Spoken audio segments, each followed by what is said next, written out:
everyone, welcome to my channel. My name is Winfred Wangare, and this is another episode of Unlocking the Mysteries of Your Mind and Your Soul. Today I want to talk about self-compassion, what it means, how to be compassionate to yourself, some tips that you can use. But before I talk about that, I'd like to touch on self-criticism. So self-criticism is judging or criticizing yourself harshly in circumstances where you haven't met desired expectations. And these expectations could be maybe goals you had set for yourself or expectations from society. It could be anything, but when you feel you haven't maybe succeeded or accomplished something, you judge yourself harshly and you criticize yourself and you feel bad for not accomplishing those tasks. So self-criticism, if not taken care of, or if you do not realize this about yourself, it can lead to a cycle of continuously just berating yourself and judging yourself for flaws or mistakes made. And sometimes these mistakes or flaws are just perceived like they are not actually even that big of a deal, but now you perceive them as so big, these mistakes and flaws. You just see yourself as imperfect all the time in everything that you do. So it's a cycle of continuously berating yourself again and again. And this can lead to stress, it can lead to anxiety, and in some cases it can even lead to depression. So as you can see, this is destructive to your emotional and mental well-being. Okay, I can relate to this because sometimes I criticize myself so badly if I don't end up succeeding in certain areas, or if I had set goals for myself, maybe work-wise or just personal-wise, I would just beat myself down. And sometimes people think that you need to be harsh to yourself, or you need to be hard on yourself to motivate you to actually do better. But in some cases it doesn't work. Like for me, I'll give an example of YouTube. I've been struggling with consistency, honestly. Like the last time I posted was, I don't know, it was kitambo, and I could actually say that self-criticism has played a part, because I was like, okay, I've not even been here long and I'm already postponing. I'm already not doing what I'm supposed to do. I know I'm supposed to post these videos consistently. I know that I am supposed to do that, but I don't do it. So I'm like, instead of actually doing it, I'm just criticizing myself. What is wrong with me? As in, what is so hard about just, you have the topics in your head, or you have some ideas. What is so hard about just doing some research, and just picking up the camera and doing it? You get. So instead of actually doing it, now I was criticizing myself, like, what is wrong with me? Why can't I just do this? Is this something so hard to do? But I forget that this is something new to me. It's not like just going to be a walk in the park. You get, like, I'm not just going to be like, I've started YouTube and from today consistency is the thing, I'm going to be perfect. Like, instead of looking it from that perspective, I was looking it from a point of, what is wrong with me? Why can't I get this done? So sometimes, I don't know if it works for some people, or so they say, that being hard on yourself works. But for me, it doesn't work clearly. Because here I am, like, a month later, after posting my last video, doing this video. So yeah, I don't know if you're getting my point, but I hope that you are. So what I can say is, I've decided to just be kinder to myself, like in all areas of my life. And that is what has made me do this video. Because even work, I get stressed up. You can just show people you're stressed or whatever. But when I know I have targets to be met, and and sometimes like I judge myself too early. It can be like the first week of the month, and then I'm there like, oh my God, what am I going to do? Like, I'm there panicking. I have not done this. I've not done this. I'm nowhere close to hitting like even 20%, and like even thinking about it, like now I'm like, bro, chill out. It's not even the middle of the month yet. It's not even like, come on, take it slow. Like, I just have this habit of, I don't know, I think it's anxiety or something. Like, I always want everything to work out so fast and so quick, It cannot be like that always. So I've decided to be kinder to myself, and that is what has inspired this video. Because I was like, I can't keep doing this, you know. So with me, I have some tips that we can all use, me included, to develop this habit of self-compassion. So let's get right into it. I've blabbered so much, I'm sorry. So self-compassion is being kind to yourself and treating yourself like you would treat a good friend in a bad situation, or in a situation where they feel like they're stressed, or in a situation where they feel like they have failed, or they have made mistakes. Just treating yourself in a kind way. But I know this is easier said than done, especially because of the social standards that have conditioned us into thinking that all there is to life is achievement, success, you know, and that failure, mistakes are associated with losers, you know. It can be pretty hard. Like these days, you just want to get the best job. You want, if it's that business, to start a successful business so that you can get access to, you know, everything you'd ever dreamt of. You get, like, you know, you want that big car, you want that big house, you want that beautiful family. Like, the social standards are crazy, but they actually even drive me crazy, you know. Like, I just wish things would just be simple and you'd just be satisfied with whatever you have. But no, it's a constant struggle of meeting targets, getting the best job. So going to those interviews, you know, making these goals, like by the time I'm 30, I want to have my own business, I want to do this. Like in this crazy world, it can be pretty hard to be like kind to yourself, because you'll be like, other people are making it, so I should not make excuses for myself. I'm here, let me be kind to myself, because, you know, there is much more to life than just achievements and success. It's I'd be lying to you guys if I said, oh, it's that easy. It's not. But like, there's a way you can mitigate it, and you can employ some tips to help you. So the first one is common humanity.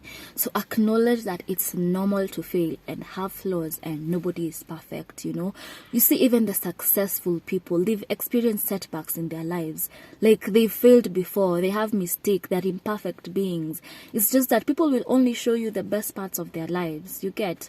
So even that, like, person you admire so much, the person like you look up to, even that person has experienced failure. So it's normal. They're not perfect. Like, they've not just been on this joyride, or like just this smooth journey, you know. So when you don't meet those expectations, just remember that it's common, it's normal.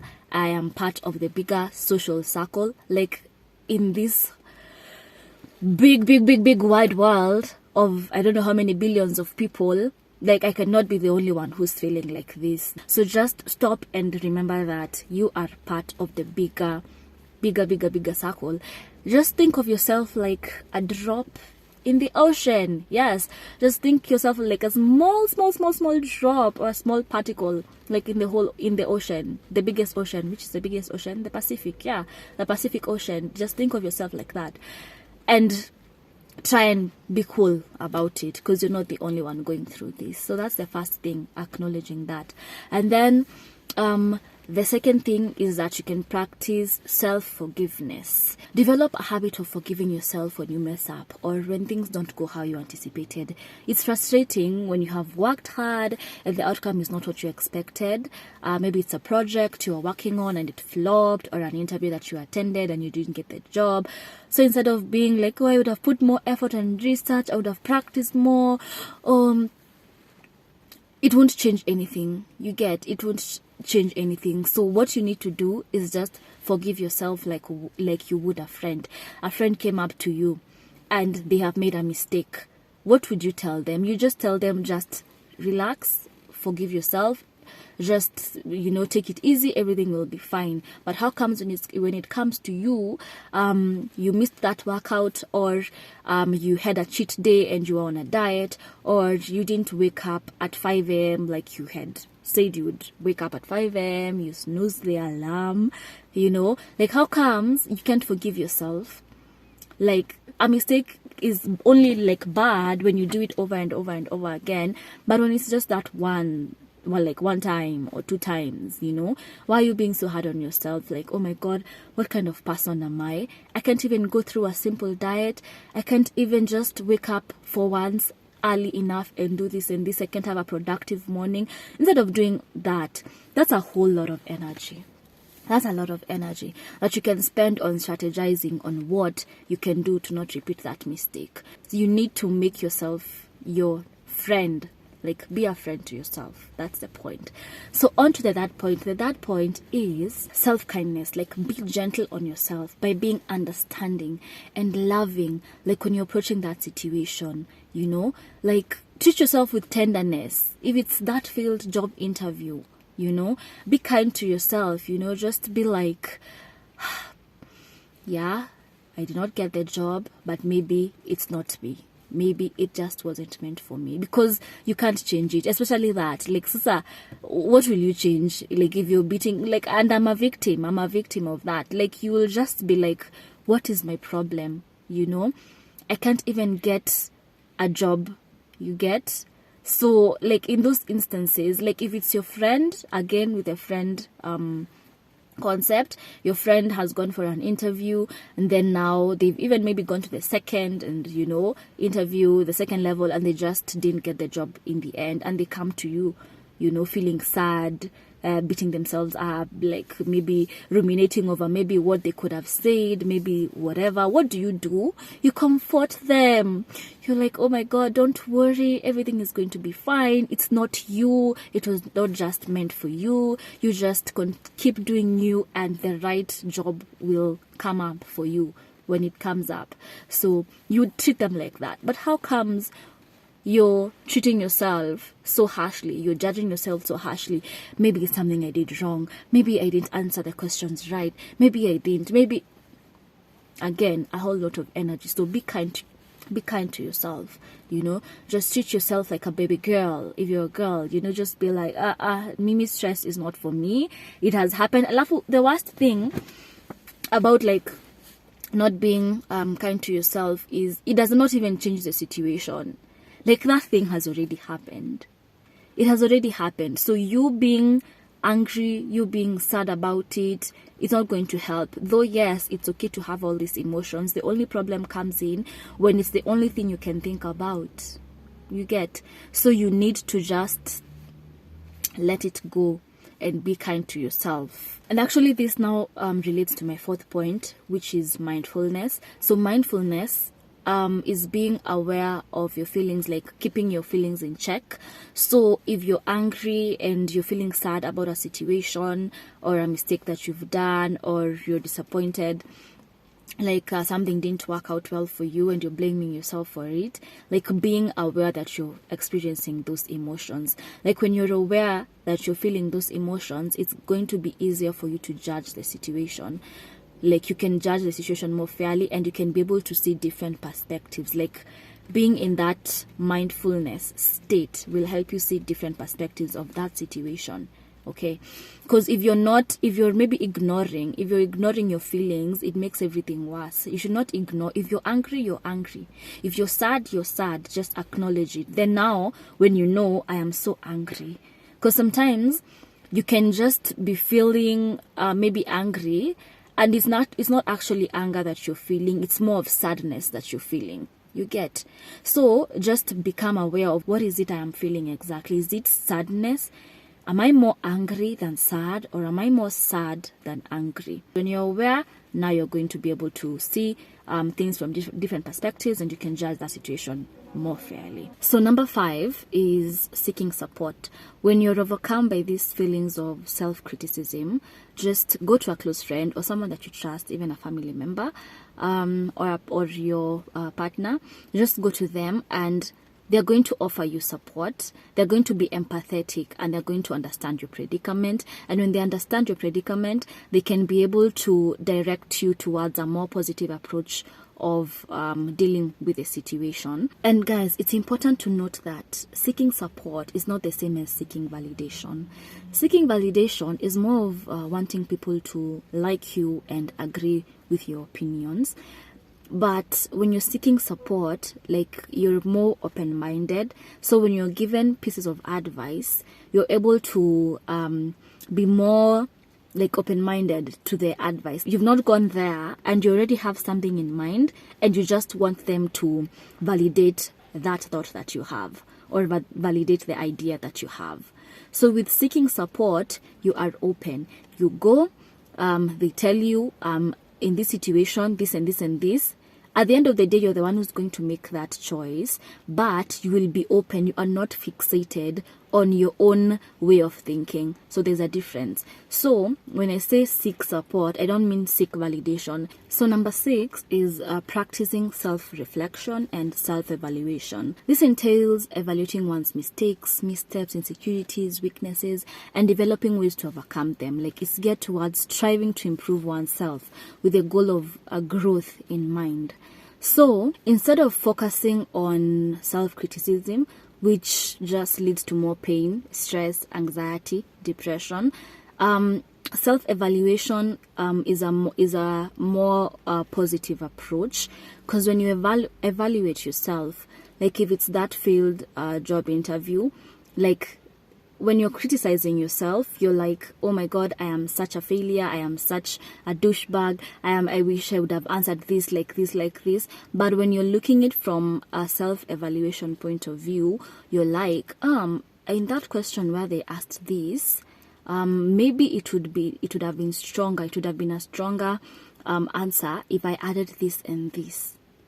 Or if it's that failed project, maybe you'd just be like, if it's self-criticism, you're like, I'm a loser. But when it's on the self-evaluation point of view, you're like, actually, I think I should have done more research on this, so that I would have gotten a better outcome. Okay, so self-evaluation is important. Like, you're able to analyze what went wrong in a more positive way for you to be able to make it better, so that next time it's going to be a success. If it's that failed relationship, instead of criticizing yourself of why it didn't work, just look back and just note down things that you think you might have done that could have been handled better. Even if it's a friendship or whatever it is, just look at it from a positive perspective. Like, evaluate yourself.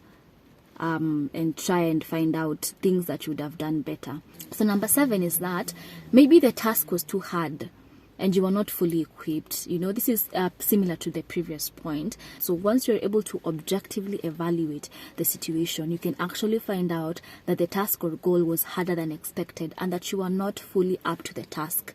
So that means you're going, like, linked to the previous point, so you can be able to identify, like, if I would have done more research here, maybe I would have been more equipped, on the project. Maybe if it was that interview, maybe you would have prepared more, so that you would have gotten a better outcome. So now you know what you're going to do next time. Next time, instead of preparing one day before the interview, you can prepare days or weeks before that interview. You get. So yeah, that's just about it. Those are the points that you can try and use to develop the habit of self-compassion. And I know it's not like a switch that you're just going to be self-compassionate like overnight, but just try in small ways, in your own small ways. It doesn't even have to be these big things, even the small mistakes where you'll just judge yourself like unconsciously. Just remember those tips and just be like, how would I treat a friend I care for? Treat yourself like that. So yeah, that's just about it for today's video, and I hope it was useful to you. And if it was useful, please subscribe and like the video and also share it. Thank you so much, guys, and see you on the next one. Bye.